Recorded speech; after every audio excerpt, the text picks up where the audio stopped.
Merci, Monsieur le vice-doyen, pour la présentation. Merci, mes chers partenaires, pour votre présence. Mes chers collègues, mes chers étudiants, merci d'avoir répondu présent à l'invitation. Donc, effectivement, intitulé « Connecter les savoirs pour une approche intégrée de promotion de la santé », mon intervention porte sur les deux concepts clés qui nous réunissent aujourd'hui, à savoir l'éducation et la santé. Donc, comme vous le savez, la santé et l'éducation sont étroitement liées. Elles constituent ensemble le socle sur lequel s'appuie une dynamique de la réussite. L'éducation contribue au maintien de la santé et la santé procure les conditions nécessaires aux apprentissages. De ce fait, la place de l'éducation n'est pas juxtaposée à celle de la santé. Elle est un élément transversal qui en détermine la nature. Ce sont les savoirs acquis par l'individu qui lui donnent une compréhension de sa place dans son environnement. Et ce sont aussi l'état de bien-être, la capacité d'adaptation, l'autonomisation, l'intégration et les connaissances de ses propres réactions qui constituent sa santé. La relation entre éducation et santé peut être expliquée par la définition de la santé dans sa dimension globale. En fait, l'Organisation mondiale de la santé définit la santé comme étant un état de bien-être physique, mental et social, et non pas seulement l'absence de maladie ou d'infirmité. De ce fait, on voit clairement l'évolution de la définition de la santé du modèle biomédical qui consistait à définir la santé comme étant l'absence de la maladie, à un modèle qui prend en considération l'ensemble des composantes de la personne et les différents déterminants de la santé. Pour ce modèle, les chances des individus d'être en bonne santé sont étroitement liées aux conditions dans lesquelles ils grandissent, s'instruisent, vivent, travaillent et vieillissent. Donc, en se référant au cadre conceptuel des déterminants sociaux de la santé, on voit clairement l'influence de plusieurs facteurs sur la santé. En plus des caractéristiques individuelles qui peuvent influencer notre santé, notre milieu de vie et les systèmes, en l'occurrence le système de l'éducation et le contexte global du pays, peuvent aussi influencer notre état de santé. Alors, intervenir en amont des problèmes en ciblant ces déterminants est l'objectif de la promotion de la santé, à travers des actions sur les conditions de vie, les écosystèmes, l'environnement physique et social et l'accès aux services sociaux et aux services de la santé. Aussi, à travers des actions d'accompagnement des personnes dans leur choix de santé, afin de donner à chacun de nous les moyens de prendre en charge sa propre santé de façon autonome. Et c'est l'objectif de l'éducation à la santé. L'éducation à la santé a été définie par l'Organisation mondiale de la santé comme étant un ensemble d'activités d'information et d'éducation qui incitent les gens à vouloir être en bonne santé, à savoir comment y parvenir, à faire ce qu'ils peuvent individuellement, mais aussi collectivement pour conserver leur santé et à recourir à une aide en cas de besoin. De ce fait, l'éducation à la santé n'est pas une discipline en soi, mais plutôt le point de convergence de compétences variées. Elle trouve son origine dans plusieurs disciplines.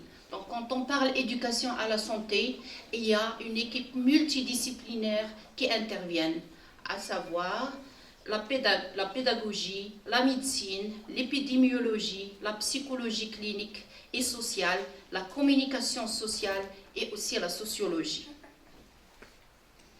Donc, au carrefour des deux grands champs d'action qui sont la santé et l'éducation, l'éducation à la santé bâtit ses concepts et ses modèles d'application, à la fois sur ceux de la santé et sur ceux de l'éducation. Alors, le modèle de la santé sur lequel se repose l'éducation à la santé, c'est un modèle biopsychosocial. Et c'est un modèle qui prend une définition de la santé dans sa dimension objective et subjective. objectif qui est contrôlable par des mesures biophysiologiques, c'est la maladie et son traitement, mais aussi subjectif en tant que volet d'une construction personnelle et ou sociale. Et là, on voit l'influence des facteurs et des déterminants sociaux de la santé. Dans ce modèle, la santé concerne l'individu ainsi que son entourage, mais il concerne aussi la société.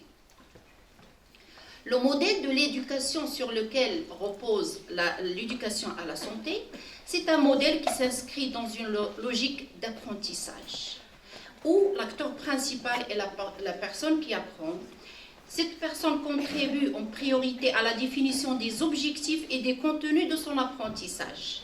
Le but ici est fixé par l'apprenant ou conjointement avec le formateur, mais jamais par le formateur seul.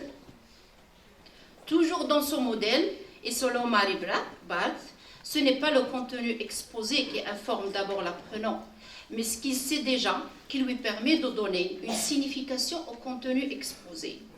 Et donc, ce n'est pas la clarté du message du point de vue de l'enseignant ou de l'intervenant qui est le facteur le plus important.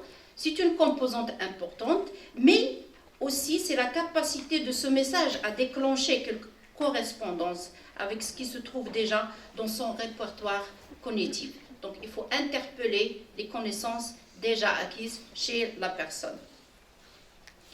Donc, fondé à la fois sur une vision globale de la santé et de la maladie et sur une logique éducative de type apprentissage, c'est l'approche participative de l'éducation à la santé.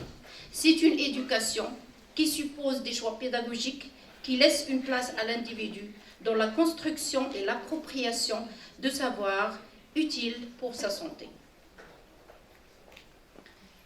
Le but de l'éducation à la santé, c'est de redonner à l'individu son rôle de sujet acteur.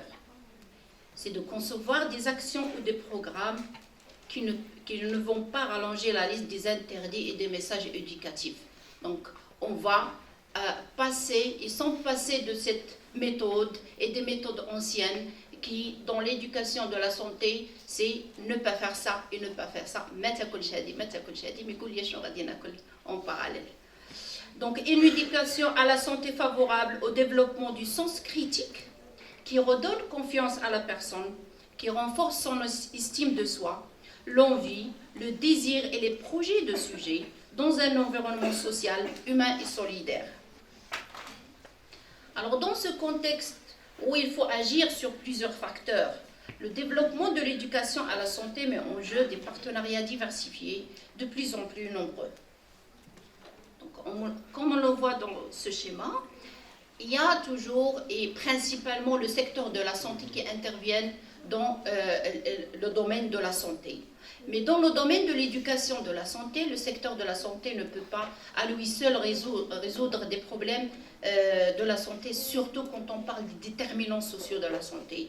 Et là, on voit l'importance de son partenaire principal, qui est le secteur de l'éducation.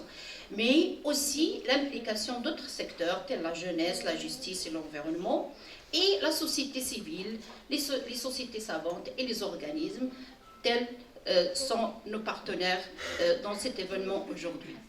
On parle des acteurs, mais il ne faut jamais oublier les acteurs principaux, qui sont à la fois cibles, mais qui sont intervenants. Donc on a déjà parlé de l'approche participative de l'éducation à la santé, où l'apprenant est l'acteur principal. Et donc, vous, jeunes et adolescents, vous êtes les principaux acteurs de cette éducation à la santé. Donc, à ces groupes d'acteurs correspondent des enjeux différents et des possibilités d'action variées. L'intervention concertée devient ici essentielle. Les partenaires sont conviés à collaborer afin de planifier et de déployer des actions cohérentes de façon coordonnée et harmonieuse. Ceci suppose une véritable négociation pour préciser les valeurs, les objectifs, ainsi que les modalités d'intervention et d'évaluation. Ceci demande un engagement conjoint et des responsabilités partagées à travers des actions structurées autour d'une perspective fédérative. Une approche intégrée qui donne toute leur place aux approches centrées sur les populations et les milieux de vie, comme à celles des habitudes de vie. C'est dans cette optique que la faculté de sciences de l'éducation a mis en place un projet appelé « Éducation au service de la santé ». Alors, pourquoi la faculté des sciences de l'éducation? Parce que c'est un milieu de vie des jeunes et des adolescents qui abrite plus de 4500 étudiants, mais aussi c'est un lieu de formation des futurs formateurs et concepteurs de programmes de formation et éducation. C'est une structure qui a pour mission la formation et la recherche en sciences de l'éducation et qui dispose d'un grand nombre d'experts en matière de sciences de l'éducation. Tous ces facteurs font de la faculté des sciences de l'éducation un milieu privilégié et un acteur principal de l'éducation à la santé et de la promotion. Donc le projet est là comme objectif de contribuer au développement des pratiques et des politiques à l'entrecroisement de deux champs qui sont l'éducation et la santé et qui ne peuvent s'en penser l'un sans l'autre. Elle est basée sur une approche globale qui implique d'agir de façon transversale, complémentaire, pluridisciplinaire et avec cohérence. Transversale, lorsqu'on parle déjà de la santé, c'est une composante transversale.